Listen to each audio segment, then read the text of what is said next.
இன்னைக்கு ஒரு சூப்பரான அன்பாக்சிங் வீடியோ தான். நான் மீஷோவில் வந்து ஒரு கிச்சனுக்கு கொஞ்சம் பொருள்லாம் வந்து ஆர்டர் பண்ணியிருந்தேன். அதை தான் நான் வந்து இப்போ ஓப்பன் பண்ணிகிட்ருக்கேன்.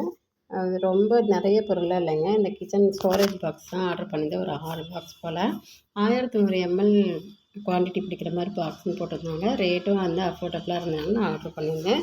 பாக்ஸ் எல்லாமே நல்லாவே இருந்துச்சு. மூடி எல்லாமே நல்ல ஏர் டைட்டாக இருந்துச்சு. நிறைய பேர் வந்து பாதி பேர் நல்ல ரிவ்யூ கொடுத்தாங்க. சிலர் வந்து பாக்ஸ் மூடி இல்லை, மூடி டைட்டாக இல்லைலாம் கொடுத்தாங்க. ஆனால் எனக்கு வந்து இது எல்லாமே சூப்பராக இருந்துச்சு. இப்போ நான் க்ளீன் பண்ணி வச்சுட்டு எல்லாத்துலேயும் வந்து ஸ்டோர் பண்ணிட்டேன். 1 கிலோ கரெக்டாக துவரம்பருப்பு போட்டிருக்கேன், 1 கிலோ கவுனி அரிசி, அதுக்கப்புறம் சுண்டல் 1/2 கிலோ தான். இதெல்லாமே 1/2 கிலோ குவான்டிட்டி. கரெக்டாக 1 கிலோ பிடிக்குது. 1 100 போட்டிருந்தாங்க. 1 100 கரெக்டாக பிடிக்கும். அது வந்து ரொம்ப டைட்டாக இருக்கும். நம்ம 1 கிலோங்கிறது கரெக்டான அளவு. ரொம்பவே சூப்பராக இருந்துச்சு. கண்டிப்பாக எனக்கு ரொம்ப ரொம்ப யூஸ்ஃபுல்லாக இருக்குது. உங்களுக்கு இந்த வீடியோ ரொம்ப யூஸ்ஃபுல்லாக இருக்கும்னு நினைக்கிறேன். உங்களுக்கு பிடிச்சிருந்தாலும் நீங்கள் ஆர்டர் பண்ணி வாங்கிக்கிங்க. இந்த வீடியோ உங்களுக்கு யூஸ்ஃபுல்லாக இருந்துச்சுன்னா கண்டிப்பாக நம்ம சேனலை சப்ஸ்கிரைப் பண்ணிக்கோங்க. லைக் பண்ணி, ஷேர் பண்ணி, கமெண்ட் பண்ணி